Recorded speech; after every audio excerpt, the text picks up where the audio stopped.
Saudara-saudara kaum muslimin sekalian, diminta saudara-saudara berhenti daripada berkata-kata ketika khatib sedang berkhutbah, kerana menurut tujuan hadis Rasulullah sallallahu alaihi wasallam yang telah diriwayatkan oleh Abu Hurairah radhiyallahu anhu, bahwasanya Rasulullah sallallahu alaihi wasallam telah bersabda, maksudnya barang siapa berkata-kata ketika khatib sedang berkhutbah, walaupun memperingatkan sahabatnya dengan perkataan diam saja sekalipun, maka nescaya sia-sia para jemaatnya. Maka dari itu diamlah dan dengarlah dengan taat. Mudah-mudahan kita mendapat taufik dan hidayah serta rahmat Allah. Alhamdulillah. Alhamdulillahil qail. Wa waqanna al-insana biwalidayhi hamalahu ummuhu wahnan 'ala wahnin wa fisaluhu fi 'amayn an ishkur li wa liwalidayka ilayya al-masir. Asyhadu an la ilaha illallah wahdahu la syarika lah وأشهد أن سيدنا محمدا عبده ورسوله. اللهم صل وسلم على سيدنا محمد وعلى آله وأصحابه أجمعين. أما بعد فيا عباد الله اتقوا الله أوصيكم وإياي بتقوى الله فقد فاز المتقون. قال الله تعالى في كتابه العزيز: يا أيها الذين آمنوا أطيعوا الله وأطيعوا الرسول وأولي الأمر منكم وإن تنازعتم في شيء فردوه إلى الله والرسول إن كنتم تؤمنون بالله واليوم الآخر ذلك خير وأحسن تأويلا. Surah An-Nisa ayat 59 yang bermaksud, wahai orang yang beriman, taatlah kamu kepada Allah dan taatlah kamu kepada Rasulullah dan kepada ulil amri, yaitu orang yang berkuasa daripada kalangan kamu. Kemudian jika kamu berbantah-bantah yakni berselisihan dalam sesuatu perkara, maka adalah kamu mengembalikannya kepada kitab Allah, yaitu Al-Quran dan Sunnah Rasulnya, jika kamu benar-benar beriman kepada Allah dan hari akhirat. Yang demikian adalah lebih baik bagi kamu dan lebih elok pula kesudahan. Sidang iman yang dirahmati Allah sekalian, marilah kita meningkatkan ketakwaan kepada Allah Subhanahu wa taala dengan bersungguh-sungguh melaksanakan segala perintahnya dan meninggalkan segala larangannya. Mudah-mudahan kita mendapat rahmat dan keberkatan hidup di dunia dan di akhirat. Khutbah pada hari ini akan menyentuh berkenaan tajuk kasih sayang yang tidak bersyarat. Ma'asyiral muslimin rahimakumullah. Ketika kita dilahirkan ke dunia ini, tidak ada air mata yang jatuh ke pipi melainkan daripada tangisan kegembiraan seorang ibu. Ini karena Allah Subhanahu wa taala telah menanamkan rasa cinta dan kasih seorang ibu kepada anaknya secara semula jadi. Seorang ibu mampu membesarkan anak yang ramai, namun anak yang ramai itu belum tentu dapat menjaga seorang ibu. Begitulah kata-kata yang sering kita dengar tentang pengorbanan ikhlas seorang ibu yang tidak mampu untuk dibalas. Allah Subhanahu wa taala berfirman dalam surah Luqman ayat 14, bagaimana yang dibacakan pada awal khutbah tadi yang bermaksud, dan kami wajibkan manusia berbuat baik kepada kedua-dua ibu bapanya. Ibunya telah mengandungkannya dengan menanggung kelemahan demi kelemahan, yakni dari awal mengandung hingga akhir menyusukannya, dan tempo menceraikan susunya adalah dalam masa 2 tahun.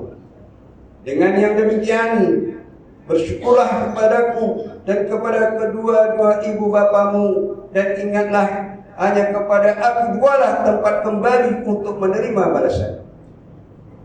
Sidang iman yang dimuliakan Allah sekalian, Islam adalah agama yang sangat mengambil berat akan soal berbuat baik kepada kedua ibu bapa. Berbuat baik kepada kedua ibu bapa adalah merupakan antara ibadah yang paling besar selepas tauhid kepada Allah Subhanahu wa taala. Seorang anak itu wajib untuk mentaati segala perintah ibu dan ayahnya, selagi mana tidak menyalahi syarat. Walaupun kita dituntut untuk berbuat baik terhadap kedua ibu bapa, namun Allah Subhanahu wa taala membuat penegasan terhadap kedudukan seorang ibu berbanding dengan kedudukan seorang bapa.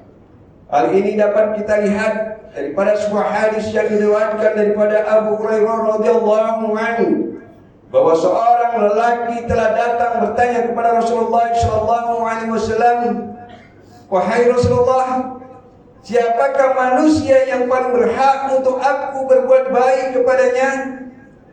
Maka Rasulullah sallallahu alaihi wasallam pun menjawab, "Ibu kamu, kemudian ibu kamu, kemudian ibu kamu, kemudian bapak kamu." Hadis riwayat Al-Imam Muslim. Al-Imam Nawawi dalam syarahnya mengambil pendapat para ulama yang menjelaskan sebab didahulukan kedudukan seorang ibu berbanding seorang bapa. Katanya, sebab didahulukan seorang ibu dalam berbuat baik adalah karena bapaknya rasa penat yang ditanggung oleh seorang ibu disebabkan anaknya. Demikian juga karena sifat kasih dan sayangnya seorang ibu kepada anak, serta dia menanggung kepayahan yang besar sepanjang mengandungkan anak, kemudian melahirkannya, kemudian menyusukannya, kemudian mendidik dan membesarkan anak, serta sakit yang ditanggungnya sepanjang tempoh tersebut. Saudara-saudaraku kaum muslimin yang dikasihi Allah sekalian, adalah sesuatu yang amat membimbangkan apabila kita melihat budaya menghormati kedua ibu bapa sudah semakin jauh dalam kehidupan masyarakat pada zaman ini. Anak-anak tidak lagi mengambil berat tentang adab dan nilainya penghormatan terhadap kedua orang tuanya. Malah lebih dahsyat lagi daripada itu, ada yang sanggup mengeluarkan kata-kata kesan, memaki hamon dan mengherdik kedua orang tua mereka apabila tidak dapat sesuatu yang mereka inginkan. Di manakah nilai sifat ihsan seorang anak terhadap kedua ibu bapanya sehingga sanggup melakukan perbuatan sedemikian? Rasulullah SAW memberikan amalan kepada umatnya tentang dosa orang yang menderhaka kepada kedua ibu bapanya. Sesungguhnya azab siksaan terhadap mereka yang berhaka kepada kedua ibu bapanya akan dipercepatkan oleh Allah Subhanahu wa taala di dunia ini lagi. Mereka itu akan menerima balasan terhadap dosa dan kesalahannya sebelum dia menghadapi kematian. Rasulullah SAW pernah bersabda, sebagaimana yang diriwayatkan daripada Abu Bakrah bin Al-Haris, yang bermaksud setiap dosa itu akan ditanggungkan hukumannya oleh Allah mengikut kehendaknya sehingga hari kiamat nanti, kecuali dosa menerhaka kepada kedua ibu bapa. Sesungguhnya Allah Ta'ala akan menghukum pelakunya semasa hidup lagi, yaitu sebelum kematian. Sesungguhnya amalan berbakti kepada kedua ibu bapa adalah amalan yang paling tinggi ganjarannya di sisi Allah Subhanahu wa taala. Sekiranya Allah masih memberikan peluang kepada kita untuk melihat wajah kedua orang tua, maka hargailah peluang itu sebaik-baiknya. Berbaktilah kepada mereka serta patuhilah hajat mereka selagi mana kita mampu untuk menunaikannya. Ingatlah, setiap teguran dan nasihat yang pernah diberikan kepada kita adalah merupakan hadiah yang tidak ternilai karena ia datang dari sebuah hati yang penuh dengan kasih sayang. Sidang Jumat yang dirahmati Allah sekalian, sebagai kesimpulan bagi mengakhiri khutbah pada hari ini, khatib ingin mengingatkan para jemaah sekalian bahwa ibu bapa adalah merupakan anugerah yang istimewa buat setiap insan. Justru itu menjadi kewajiban bagi setiap anak-anak untuk memberi khidmat bakti kepada kedua ibu bapa selama mereka masih hidup lagi di dunia ini. Amat malang sekiranya kita gagal mencari jalan untuk mendapatkan pahala sedangkan kedua ibu bapa kita masih lagi hidup. Semoga Allah Subhanahu wa taala menjadikan kita tergolong di dalam golongan anak-anak yang dapat berbakti kepada kedua orang tuanya sama ada semasa hayat mereka ataupun selepas ketiadaan mereka di dunia ini. Firman Allah Subhanahu wa taala dalam surah Al-Isra ayat 23 yang berbunyi, A'udzubillahi minasyaitonir rajim. Wa qadara rabbuka alla ta'budu illa iyyahu wa bil walidayni ihsana. Imma yablughanna 'indaka kibara ahaduhuma aw kilahuma fala taqul lahuma uffin ولا تنهرهما وقل لهما قولا كريما. Yang bermaksud, dan Tuhan kamu telah memerintahkan supaya kamu jangan menyembah selain Dia, dan hendaklah kamu berbuat baik kepada ibu bapamu dengan sebaik-baiknya. Jika salah seorang antara keduanya atau kedua-duanya sampai berusia lanjut dalam pemeliharaanmu, maka sekali-sekali janganlah kamu mengatakan yakni sebarang perkataan kasar kepada kedua-duanya, sekalipun perkataan dan janganlah kamu membentak mereka, dan ucapkanlah kepada mereka perkataan yang mulia, yakni yang bersopan santun. Barakallahu li wa lakum bil Qur'anil azim wa nafa'ani wa iyyakum bima fihi minal ayati wa dzikril hakim wa taqabbal minni wa minkum tilawatahu innahu was-sami'ul 'alim. Aqulu qawli hadza wa astaghfirullahal 'azim li wa lakum wa lisa'iril muslimina wal muslimat wal mu'minina wal mu'minat فاستغفروه فيا فوز المستغفرين ويا نجاة التائبين.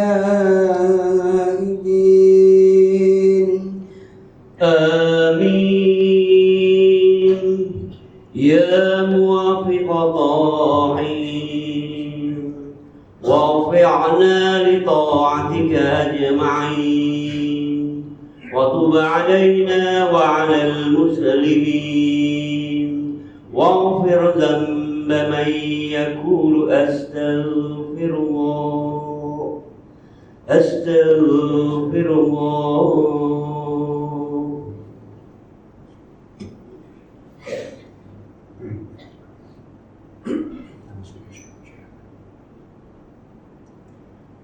الحمد لله حمدا كثيرا كما أمر. أشهد أن لا إله إلا الله وحده لا شريك له إقرارا بربوبيته وإرغاما لمن جحد به وكفر. وأشهد أن سيدنا محمدا سيد البشر صلى الله وسلم على سيدنا محمد وعلى آله وصحبه ما اتصل العين بنظر وأذن بخبر. أما بعد فيا عباد الله اتقوا الله فيما أمر وانتهوا عما نهاكم عنه وزجر. Wahai Allah, ingatlah bahwa dunia ini adalah tempat tumpangan untuk sementara. Akhirat jualah sebenar-benar tempat yang kekal untuk selama-lamanya. Oleh itu, marilah kita bertakwa kepada Allah untuk mendapatkan kebahagiaan serta menyelamatkan diri daripada siksaan api neraka. Allah berfirman dalam surah Al-Ahzab ayat 56, Inna Allah malaikatahu yusalluna 'alan nabi ya ayyuhalladzina amanu sallu 'alaihi wa sallimu taslima. Yang bermaksud, sesungguhnya Allah dan malaikatnya berselawat, yakni memberi segala penghormatan dan kebaikan kepada Nabi Muhammad SAW. Wahai orang yang beriman, berselawatlah kamu kepadanya serta ucapkanlah salam sejahtera dengan penghormatan yang sepenuhnya. Allahumma shalli wa sallim ala sayyidina Muhammad wa ala ali sayyidina wa maulana Muhammad. Marilah kita bermohon kepada Allah Subhanahu wa taala semoga Allah meridai khalifah Rasulullah sallallahu alaihi wasallam, yaitu Sayyidina Abu Bakar As-Siddiq radhiyallahu anhu, Sayyidina Umar bin Khattab radhiyallahu anhu, Sayyidina Utsman bin Affan radhiyallahu anhu, dan Sayyidina Ali bin Abi Thalib radhiyallahu anhu, dan sahabat-sahabat baginda yang sama-sama berjuang menegakkan agama Allah yang Maha Suci ini radhiyallahu anhum.